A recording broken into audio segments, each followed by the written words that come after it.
یہ جو چاروں امام ہیں نا، ابو حنیفہ، مالک، شافعی، احمد بن حنبل، ان کے فالوورز صحابہ کے اجماع کو حجت مانتے ہیں. تبھی ان میں کوئی فتویٰ آپ کو اجماع صحابہ کے خلاف نظر نہیں آئے گا. یہ کبھی قرآن و سنت کی وہ تشریح نہیں کریں گے جس پہ صحابہ نہ چلے ہوں. یہ ویلیو دیتے ہیں صحابہ کو. تو پراپر پورے طور پر جو وہ فرقہ جو جنتی ہے نا، وہ پورے طور پر جس فرقے میں وہ علامتیں پائی جاتی ہیں وہ چاروں ائمہ کے فالوورز ہیں. یہ چاروں فقہی مذاہب ہیں نا، حنفی، مالکی، شافعی، حنبلی، یہ وہ چاروں مکاتب فکر ہیں جن میں پورے طور پر یہ علامتیں پائی جاتی ہیں کہ یہ قرآن کو بھی مانتے ہیں، حدیث کو بھی، اور قرآن و سنت کی وہ تشریح جس پر کس نے عمل کیا؟ صحابہ کرام نے. یہ پورے طور پر. اب چاہے حنفیت کے نام سے اور شافعیت کے نام سے، دیوبندی کے نام سے، بریلویت کے نام سے، اس سے کوئی فرق نہیں پڑتا. ناموں میں کچھ نہیں رکھا. وہ علامت جس فرقے میں ہوگی آپ کو اس کو فالو کرنا پڑے گا. باقی یہ کہ اگر یہ وہ جنتی فرقہ ہے تو یہ نام الگ الگ کیوں ہے، حنفی، شافعی، مالکی، حنبلی، اس کا میں 20 دفعہ جواب دے چکا ہوں کہ یہ اختلاف ان کے درمیان فروعی ہیں جو صحابہ کے درمیان بھی موجود تھے. ان فروعی اختلافات کی بیس پر فرقہ نہیں وجود میں آتا، مکتبہ فکر تو وجود میں آتا ہے، فقہی رائے تو وجود میں آتی ہے. اس کو اس فرقے میں نہیں، یہ 4 فرقے نہیں ہیں اسلام کے، یہ مکتبہ فکر ہے. مکتبہ فکر کسے کہتے ہیں؟ صحابہ کرام میں بھی مکاتب فکر تھے. بعض صحابہ قرآن اور حدیث میں جب ٹکراؤ ہوتا تھا تو قرآن کو فالو کرتے تھے، حدیث میں تعویل. بعض جب ٹکراؤ ہوتا تو حدیث کو فالو کرتے، قرآن میں تعویل. تو یہ اصولی اختلاف ائمہ کرام میں بھی آیا، اس کی وجہ سے ان کے درمیان مسائل میں بھی اختلاف ہوا ہے. سمجھتے ہو کہ نہیں سمجھتے ہو؟ اور پھر اس فرقہ ناجیہ جو ایک فرقہ جنت میں جائے گا، اس کی ایک علامت نبی نے یہ بھی بتائی ہے کہ وہ سواد اعظم ہوگا. نبی نے فرمایا امت گمراہی پہ جمع نہیں ہوگی.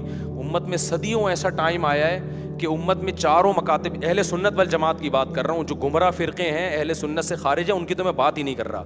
یعنی نبی صلی اللہ علیہ وسلم نے فرمایا میری امت گمراہی پہ جمع نہیں ہوگی. تو یہ چاروں مکاتب فکر صدیوں تک امت ان پہ جمع رہی ہے کہ ان چاروں میں سے ایک کو فالو کرو. تو اگر یہ 4 غلط ہو گئے نا تو اس کا مطلب وہ تو امت گمراہی پہ جمع ہو گئی. تو یہ خود ایک بہت بڑی علامت ہے کہ ان چاروں مکاتب فکر میں کوئی کسی کو فالو کرے گا تو وہ اس فرقہ ناجیہ میں داخل ہے، اس ایک فرقے میں ہے جس کے جنتی ہونے کی نبی نے خوشخبری دی ہے، اور وہ ہے اہل سنت والجماعت.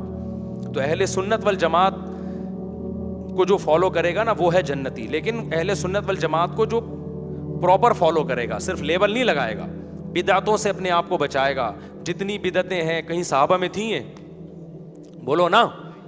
قرآن خوانی کی بدعت تھی صحابہ کرام میں، مرنے کے بعد قرآن خوانیاں ہو رہی ہیں. اذان سے پہلے صلاۃ والسلام، پھر یہ جو آج کل اور ربیع الاول پہ جو کچھ ہو رہا ہے، یہ کیا صحابہ میں تھا یہ سب چیزیں؟ تو بدعتوں سے اپنے آپ کو پاک کرنا ہے. پھر عقیدہ کون سا ہے؟ اہل سنت والجماعت کا صدیوں تک اجماع رہا ہے العقیدۃ الطحاویہ. امام طحاوی حنفی بہت بڑے محدث گزرے، انہوں نے عقیدے کی کتاب لکھی. تو یہ جو اہل سنت والجماعت جو فرقہ ناجی ہے اس کتاب پر سارے متفق ہیں، عقیدوں کی اس کتاب پر. سمجھ رہے ہو؟ تو جو اس کتاب سے ہٹے گا وہ اجماع امت سے ہٹ گیا. اجماع امت سے ہٹا، اس کا مطلب وہ فرقہ ناجیہ، ناجیہ کا معنی نجات پانے والا فرقہ، اس فرقے سے دور ہو گیا وہ. تو عقیدہ طحاویہ کے عقائد میں تقدیر کا عقیدہ، فرشتوں کا عقیدہ، اسی میں یہ بھی ہے کہ ہم تمام صحابہ سے عقیدت اور محبت کے قائل ہیں. کسی صحابی کی تنقیص بھی ہمارے نزدیک جائز نہیں ہے. اس لیے اگر کوئی فرقہ ایسا ہے جو صحابہ کی تنقیص کرتا ہے، صحابہ کی توہین کرتا ہے، چاہے فرد ہو یا فرقہ ہو، تو وہ ان 73 فرقوں میں سے ایک ہے جس کے بارے میں نبی صلی اللہ علیہ وسلم نے جہنم کی وعیدیں سنائی ہیں. اور جو جنتی فرقہ ہے وہ تمام صحابہ سے کیا کرے گا؟ عقیدت کرے گا، محبت کرے گا. سمجھتے ہو کہ نہیں سمجھتے ہو؟ تو اس لیے آپ یہ نہیں کہہ سکتے کہ میرا کوئی فرقہ ہی نہیں ہے. آپ مسائل کس سے پوچھو گے؟ مسائل تو علماء سے پوچھو گے نا. تو علماء میں تو یہ ہوں گے آپ کو. بعض لوگ کہتے ہیں ہم ایسے عالم سے پوچھیں گے جس کا کوئی فرقہ نہیں ہے.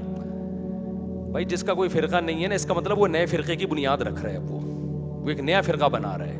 تو یہ سب ٹوپی ڈرامے ہیں، یہ زبان کی بات نہیں. تو آپ کو ایک طرف ہونا پڑے گا، بھائی میں ہوں کیا؟ تو میرا کیا فرقہ ہے؟ میں اہل سنت والجماعت میں ہوں. میں کس میں ہوں؟ میرا یہ فرقہ ہے کہ میں سنی ہوں. سنی کا مطلب قرآن کو بھی حجت مانتا ہوں، حدیث کو بھی، اور والجماعت کا مطلب صحابہ کے اجماع کو بھی. میں اس سے اپنے آپ کو باہر نہیں کروں گا.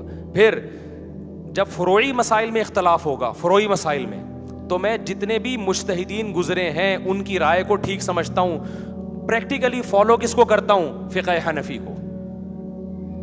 اور کوئی شافعی فقہ کو فالو کرتا ہے اس کو بھی ٹھیک سمجھتا ہوں. وجہ اس کی ہے کہ اس کے بھی بیس کیا ہے؟ قرآن و سنت اور صحابہ، کیونکہ بیس اس کی ٹھیک ہے، لہذا اگر کوئی اس کو فالو کرتا ہے تو یہ فروعی اختلاف ہے، لیکن پریکٹیکلی تو آپ نے ایک کو فالو کرنا ہے نا.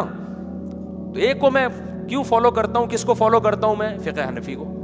اب اس پہ کوئی کہتا ہے یہ تو حنفی ہے، یہ ہم نہیں اس کے فتوے کو مانتے، تو قرآن و سنت کو نہیں مانتا. او بھائی جان، ابو حنیفہ، شافعی، مالک، احمد بن حنبل آپ سے زیادہ قرآن و سنت جانتے تھے.